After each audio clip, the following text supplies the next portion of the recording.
د مردانو مردي څه ده بې پیکاره د مردۍ لاره په سرو وینو تېرېږي د مردۍ لاره په سرو وینو تېرېږي د مردانو مردي څه ده بې پیکاره هغه لاره چې د لمر کوڅې ته وځي نه محفوظه ده نه ښکلې نه هواره چې موږ خپل مقصد حاصلوو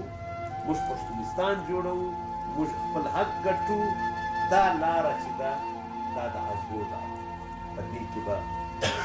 قید و بند به وي په دې کې به جیلونه وي په دې کې به شهادتونه وي خو شپه چې د هغه تېرېدونکو رڼا راخېږي د هرې شپې بعد چې دی سهار راخېږي نن که په موږ تیاره ده نن که په موږ بده ورځ ده نن که دا قوم مظلومه دی لاچاره دی بیچاره دی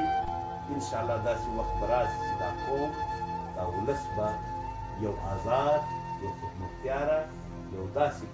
سیال او برابر قومي په پاکستان کې د نورو قومو سره د سیال قومي ډېره مننه ستاسې د علاقایي اګزیکټیو د ټولو غړو د مټانو ستاسې ډېره کامیابه پراخه غونډه وکړه ډېره مننه کور ودان خدای دې راوړي